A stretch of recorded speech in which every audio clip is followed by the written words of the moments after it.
En este vídeo vamos a estudiar brevemente los procesos isocóricos o isócoros. Supongamos que tenemos un gas, ¿vale? Aquí encerrado en un cilindro. Ese va a ser nuestro sistema termodinámico, es decir, lo que vamos a estudiar, y alrededor tenemos el medio exterior.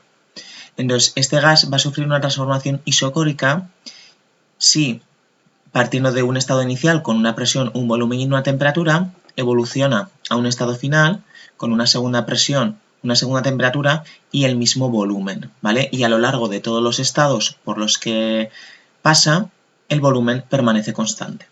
Es decir, la condición de los procesos isocóricos es que el volumen es constante. ¿Cómo se representa eso en un diagrama PV? Bueno, pues si en el eje Y se representa la presión y en el eje X el volumen, y el volumen es constante, se representa con una línea vertical. Entonces vamos a estar en un primer estado con su presión, su temperatura y su volumen, y vamos a realizar una transformación isocórica permaneciendo siempre constante el volumen. Y evolucionamos a una segunda presión, por supuesto a una segunda temperatura y el mismo volumen.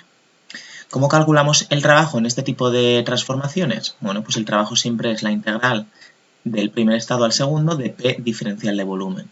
Pero es que en este caso el diferencial de volumen es cero, es decir, no hay variación de volumen y por tanto el trabajo es nulo. Recordamos que el trabajo era el área que quedaba encerrada bajo la curva que representábamos aquí. Y en este caso no hay área encerrada, ¿vale? Por tanto, es coherente que ese trabajo sea cero. ¿Cómo calculamos el calor en este tipo de procesos? Pues muy parecido a como lo hacíamos en los procesos isóbaros. Es decir, va a ser la capacidad calorífica, pero en este caso a volumen constante, por esa diferencia de temperatura que tenemos en el proceso, ¿vale? Porque recordamos que del primer al segundo estado la temperatura sí que varía, ¿vale? Como recordatorio, la capacidad calorífica representa la cantidad de calor que tenemos que suministrarle a una sustancia para elevarle la temperatura en una unidad. En este caso es la cantidad de calor que tenemos que suministrar a esa sustancia para elevar la temperatura a una unidad siempre y cuando permanezca ese volumen constante. Recordamos también que era una propiedad extensiva, es decir, dependía de la cantidad de materia, de la cantidad de sustancia que tengamos. No es lo mismo elevar la temperatura de 300 mililitros de agua que elevar la temperatura 1 grado a una piscina entera llena de agua, ¿vale? Está claro que la cantidad de calor que necesitamos es mayor en el caso de la piscina porque tenemos más agua, ¿vale? Por eso se dice que es una propiedad extensiva. En cambio, si lo queremos poner como una propiedad intensiva, es decir, que no dependa de la cantidad de sustancia que tengamos, pues usaremos el calor específico molar, ¿vale? Que es este CV en minúscula.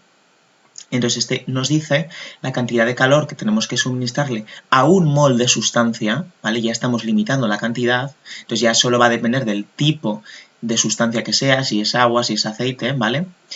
Para elevarle la temperatura a 1 grado siempre y cuando el volumen permanezca constante. Y la cantidad de sustancia la tenemos aquí, es decir, la capacidad calorífica a volumen constante es igual al número de moles por el calor específico molar a volumen constante. Y por supuesto por la diferencia de temperatura. Esta magnitud va a tener como unidad energía partido de una unidad de temperatura y esta en cambio va a ser energía partido de mol por una unidad de temperatura, ¿vale? Y por último, ¿cómo vamos a calcular la variación de energía interna? Bueno, pues aplicando el primer principio de la termodinámica, ¿vale? Recordamos que estamos usando el criterio de signos tradicional, el criterio de signos de Clausius, y por tanto aquí tenemos un signo menos. Es posible que en otros libros o en vuestra clase estéis usando el criterio de signos de la IUPAC, es decir, que aquí aparezca el signo positivo, ¿vale? Y la variación de energía interna es igual a el calor menos el trabajo. Y hemos dicho que en un proceso isocórico el trabajo es nulo. Por tanto, nos queda que la variación de energía interna se corresponde con el calor. Esto lo que nos viene a decir es que todo el calor que se suministra se usa para variar la energía interna, ¿vale? Para variar la temperatura de esa sustancia. Y vamos a hacer un último apunte, ¿vale? Para ver cómo son los calores específicos molares a presión constante y a volumen constante para gases monoatómicos y para gases diatómicos, ¿vale?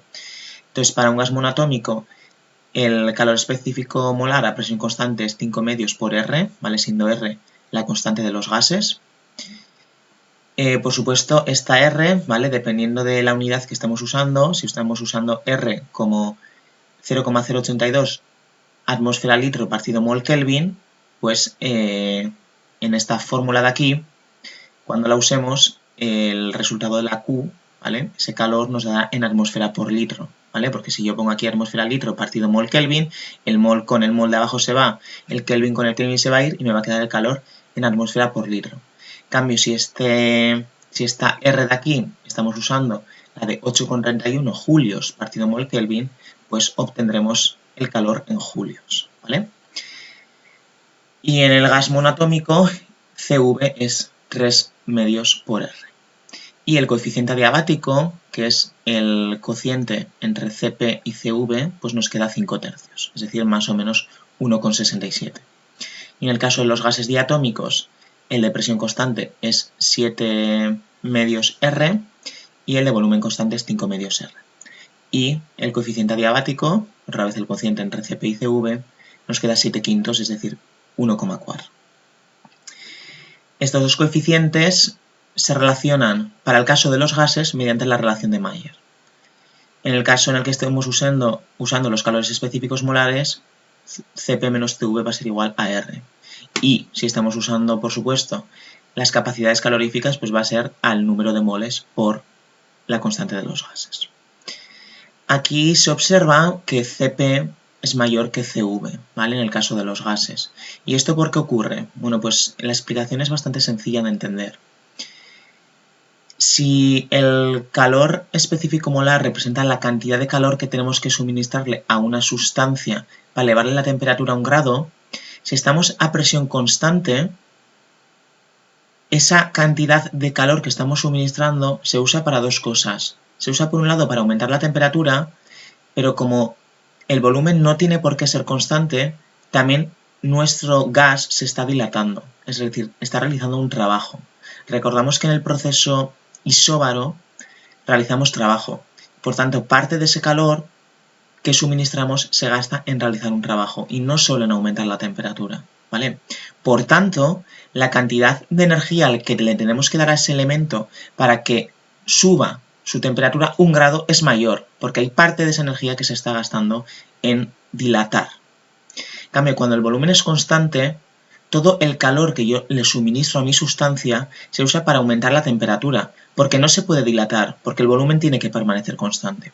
Esto se puede entender de forma más o menos sencilla con un ejemplo, ¿vale? Si nosotros estamos cocinando algo en una olla a presión, ¿vale? Supongamos que en esa olla a presión la comida que tenemos dentro, el gas, tiene que permanecer a un volumen constante.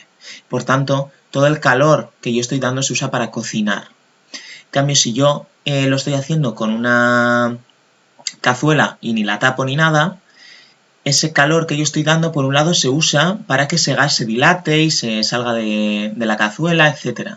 Entonces, necesito suministrar más calor en ese caso porque hay parte de la energía que se está gastando en expandirse ese gas y no solo en aumentar la temperatura de mi comida, ¿vale? Por último, vamos a estudiar los procesos isocóricos mediante la siguiente simulación. Entonces tenemos un gas que se encuentra en un estado inicial. Ese estado inicial es un volumen de 2 litros, una presión de 200 kilopascales y una temperatura de 400 kelvins. Entonces vamos a ver lo que le ocurre si nosotros añadimos 400 julios de calor.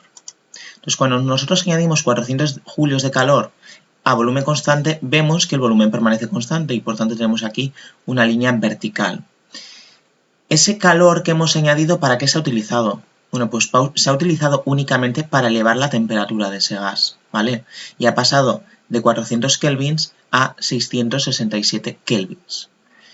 Y por tanto, como la temperatura ha aumentado y el volumen permanece constante, también ha aumentado su presión, ¿vale? Es decir, ha pasado de 200 kilopascales a 333,33 kilopascales. Podemos observar que el calor suministrado ha sido de 400 julios, que el trabajo, es decir, el área encerrada, como no hay variación de volumen, es cero, y por tanto todo se ha utilizado en variar la energía interna, es decir, en elevar la temperatura del gas. Y ocurre algo parecido si en vez de añadir 400 julios, quitamos 400 julios. En el caso de quitar 400 julios, todo ese calor que estamos quitando se usa para quitarle energía interna, es decir, para bajarle la temperatura, por tanto también tiene que bajar la presión, pero el volumen sigue permaneciendo constante.